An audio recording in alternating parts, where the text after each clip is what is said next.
Hi, I'm Richard Bamforth, one of the two fishery management advisors employed by the Angling Trust.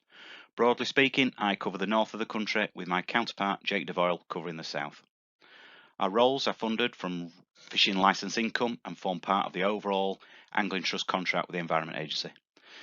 After a somewhat hectic past few months and following a number of complaints or concerns being raised by angling clubs, etc., of otters within fenced fisheries, we thought it may be worth highlighting some of the often obvious entry and egress points, but also some of the extreme cases that some otters will go to access a venue. I've got to stress, I'm not wishing to teach anyone out there how to suck eggs, as the saying goes, and undoubtedly a lot of this will be second nature to a vast number of existing fence sites. Neither is this a reflection of any of the sites, some of which people may recognise from some of the videos. What I would just like to say is a massive thank you to some of those venues for being so patient at times. And please be mindful, some of these that we are about to see are extreme and they're not necessarily the norm. Next slide, please, Alex. So basically, I'm going to go through some of the common entry points. We'll just be looking at gates, whether it's under the fence, whether it's through the fence, how they got through, saturated ground, is it inflows, outflows, are they climbing? And this is by no means a comprehensive list, it's just some of the main areas that we want to go and look at. And I cannot emphasize the next point enough, and I don't like saying it all the time, but I cannot emphasize enough to people the necessity to regularly and rigorously check and maintain your fence lines. Now that's easy for me, sat here on a chair. I do appreciate that time and effort for those sites in some extreme topography at times, but seriously, they have got to be checked. Next slide, please, Alex. So again, probably a repeat slide from the previous show, but gates, more often than not, Jake and I will receive a phone call from fisheries or other sites, and they assume that the otters must have got in through a gate that's been left open or ajar, not shut properly, whatever. People do a quick wander around the site, and that's the first conclusion they jump to. It must be the gate. But more often than not, and what we have found out is that when you're actually there and looking around, the otters have actually probably been coming and going over a period of time and just literally going unnoticed. So even if the gate is shut, you cannot leave anything else to chance. So here you can clearly see there's broken strands on the bottom, the splayed wires, and that's a gap down there of 20 centimeters. So hopefully that's pretty obvious. Next slide. Even when we get down to gaps, 3 inches under a gate, it's too much. That gap needs to be down to no more than 2 inches. More than 2 inches, and you're looking at something potentially sliding underneath. At times try and forget about, people always going on about the big dog otters. Think about the smaller, maybe the smaller females or the sub-adults that are going under there. Next slide, please, Alex. So here, as you can see, again, it is a repeat. I've shown this before on the last one, and it showed 2 rabbits coming and going, and then it shows that otter there. That, I kid you not, is one of 3 otters, and on one night we got 3 otters coming in, and then a few hours later 3 otters going out by that same avenue. And it wasn't until I provided that video footage that the landowner in question would believe how they were coming and going. I've got videos of him looking at that fence and shaking his head, not believing that anything could go under there, but unfortunately they were. Next slide, please, Alex. Alternatively, it may be that just slipping under your fence. I accept this is a chicken wire, rabbit, hexagonal netting, but it could be one of the more bespoke otter fences. If that fence is lifted, then again, otters will be coming and going. That has got skirts on it, ordinarily that fence, but there's just a little area that's got lifted by whatever means, and that otter and other otters were coming and going. Next slide, please. Or it may be a case that we've had some very well-intentioned maintenance works going on around your fence site that's actually resulted in, unfortunately, Wires have been cut, as on the image on the left. Again, the wires there, all three cut, but then I have other photographs and evidence of otters then using that avenue to come and go through the fence. It could be a case of the image on the right-hand side. You can see to the bottom, the wires are splayed. There is signs of something or other going through there, a bit of grass trampled down, and otters or something or other is following that line. Similarly, you might get that area there. You can see it's been in a pool of water, it's been in standing water, waterlogged. So often you'll get that the netting's rotted away. And we'll see that on a few sites at the interface of ground level, it's just rotted away, and something, otters or otherwise, are coming and going under there. Of late, we are seeing more and more fences that have got damaged through strimmers, whether it's cut by like the one on the left, or a lot of the time the wires have simply got splayed. Somebody just inadvertently clipped the netting, and they've splayed the wires. They're tired, they haven't realised, they're not noticing it, and before you know it, there's an opening and something starts to use that opening in and out. Next slide, please.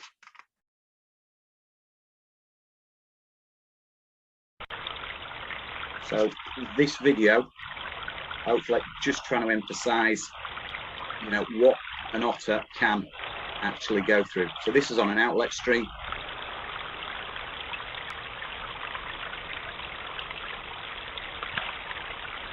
And that there, ladies and gents, is standard, let's say, otter fence, 100 by 50, 4-inch by 2-inch. And if we go to the next slide, Alex, there in the circle, that is actually all it took. Just those wires, just to get splayed that little bit, and that's all it is. And when that netting, I assure you, those knots were not slipping anymore. It wasn't splaying any further. And that's all it was taking for that, and I believe another one to be coming and going through that vantage point. Next slide, please, Alex. And if we can play this.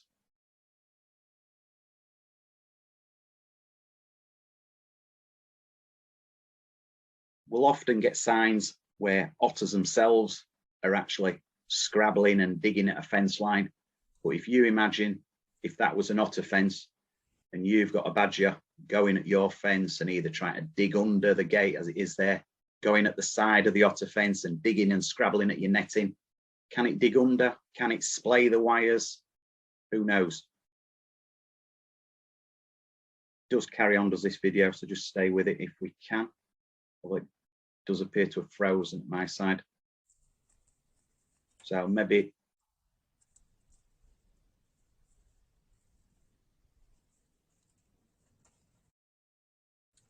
so again, it's back to the gate again. Just imagine this either being an otter or in this case a badger, and trying to dig under somewhere, trying to splay your wires. 2 hours later, and it beats. But again, 3 months.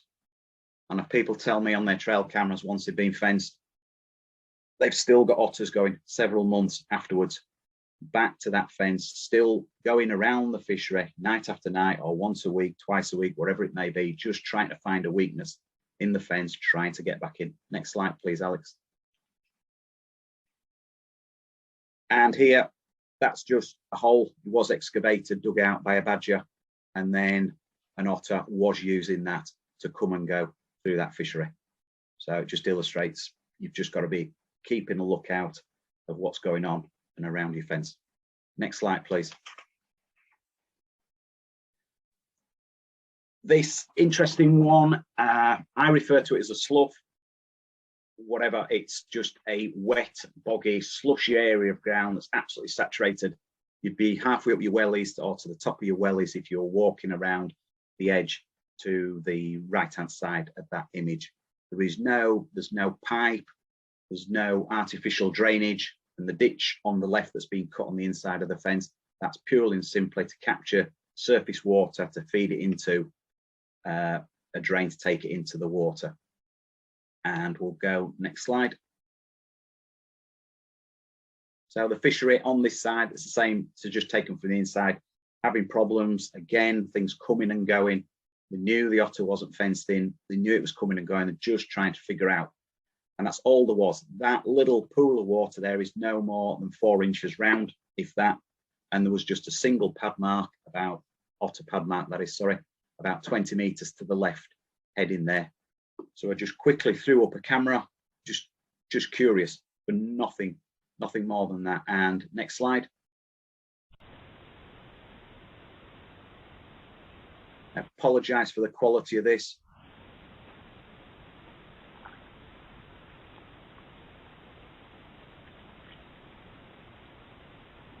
But that otter was down that hole. You could hear it slushing underneath, and then it comes out the other side. So in this case, at least the fishery, they knew now, right, that's one avenue that's being used. We can do something about it and get that sorted out. In the summer months, dry months, that area is as hard as rock. But just when it gets saturated, that's what it goes like, and just gives that opportunity for one to come and go. Next slide, please. And play. Here, people often use, this isn't actually taken from a fence site, I must admit, but just simply showing otters passing through a stone grill. Clearly not narrow enough to keep otters out, but you do often see, you know, something similar to this being used on fisheries. So those vertical bars got to be no more than 2 inches apart between the vertical bars, and with no flex. So you can have them 2 inches, but if they flex, and we've seen that, when they flex, one will squeeze through, potential for one to squeeze through. Next, please, Alex. So here we've got it's an inlet pipe, covered it with netting. I don't particularly like netting over inlets and outlets because it's absolute pain to keep them clear. It is far better with vertical bars or sloping bars like on a stone grill, but like I said, 2 inches, no more than 2 inches between the bars, and with no flex. You can just see under the water level there, there's just some, you know, some damage to the netting. You know, how that came about, you know, who knows, but there's just enough of a room there. When you actually looked at the pipe from the other end, you could see pad marks coming and going on the silt. And next slide. Straight away, the club were on that. Ideally, I'd have loved to have left a camera on it, got the otters coming and going through the mesh. For obvious reasons, the club didn't want to leave it that length of time. So they were in there, vertical bars, and this is literally within a few nights afterwards. You can see a couple of otters there trying this way, that way. There's other clips of them trying to dig in at the sides, going over the tops, this way and that way, just still trying to get into that avenue. But that was hopefully solved. Next slide, please. What we're going to see is another site, and this actually forms part of a number of video clips taken on a camera covering over several minutes. And so what we're going to see, we can see the otter, it's trying at the top, it's scrabbling away, it's scrabbling at the bars. It then might be working to the left on some of the other video clips we've got. It's working the grill to the right. Other clips, it's diving down, scrabbling underneath, but all the time, it's just keeping going. Next slide, please, Alex.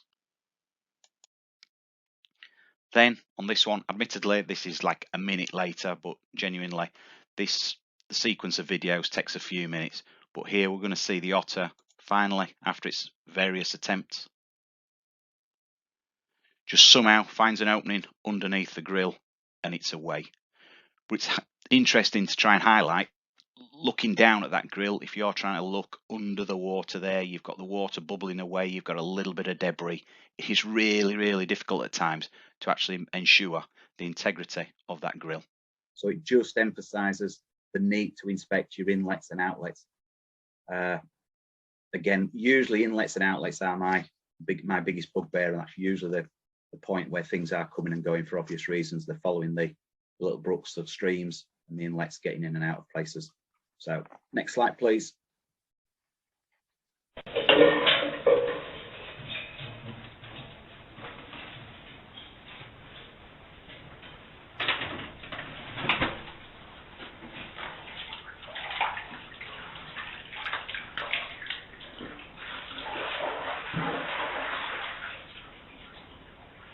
So this, quite an intriguing one. I know there's people tonight listening in and watching in, so they will recognise that, shall we say. I'll refer to this as a valve tower, and at the far end, some engineers have been in just doing some maintenance works, repair works at the end of the chamber, and they'd unintentionally left a gap to the left-hand side there that was about 4 to 6 inches. And the Otter, on its nightly wanderings, had suddenly found out when it had gone down the outflow underneath that there was an opening there that could up and back in. And so it was literally zigzagging from the inside of the fishery down through a gate, dropping down there and back out, and underneath itself back out on the outlet street. The site is fenced, but it just shows that they are around nightly or on a weekly basis, however they're moving around their territories, just looking for that first opportunity. Next, Alex. I know that if we can mute this, Alex, if you do play it, please. I know that many people will have seen this video. It's several years old, but it's just illustrating that otters, they can and they do climb. Now, yep, this is down in Slimbridge, but they are quite capable climbers. So next slide. So here, again, just trying to illustrate the climbing ability. These are on seawalls, up in Scotland to, cracking photographs. The one on the left, that seawall there is maybe a couple of meters. The one on the right is one of a sequence of shots, and that'll be several meters. Vertical ladder that otter is using to climb up and down. So all I'm trying to get you thinking about is, have we left anything? I'm not saying a ladder, but have you left something adjacent to your fence line that could be utilized by an otter to climb up and drop in? Next slide, please. And a lot of you will have seen this one. I fully accept it's taken outside of the UK, but it's just simply illustrating an otter climbing up a ladder and just showing how, the ingenuity that they have got. And this one works its way up. And then later on in the clip, it actually shows it coming back, climbing down, and then dropping into the pool. And a lot of people have already seen that. Next slide, Alex. This one, again, I admit it's a captive otter. I don't know how this otter, got up, let's say, to that tree. But let's just imagine that it got up the same way, or roughly the same way, as you'll watch it coming down. So imagine something like that, possibly at the side of your fence, and then it being able to use like that. I think this is absolutely amazing footage just to illustrate what can. Possibly more extreme in a captive situation than in the wild, but you can see how the trunk is marked and worn there. So it has been used in that avenue a few times. So it's going to be an extreme circumstance where that opportunity may arise. But if you've got a leaning tree, as we've mentioned before on the previous video, or fallen timber that an otter could use to get in, that might be using it, how it's getting into your fishery. Next slide, please.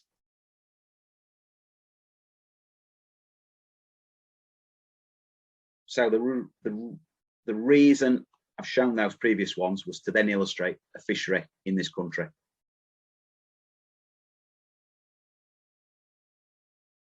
And here we had a case, the owners had no idea how this thing was coming and going. There was a little bit of sign on one of the corners, popped a camera on, and several nights we were capturing that otter going up and down there. That's a fence 1.65, 1.7 high with a short overhang on the top. As soon as the owners who were checking the cameras for me saw that, they quickly rectified that corner, only for a night or so later. Next slide, please, Alex. No, next one.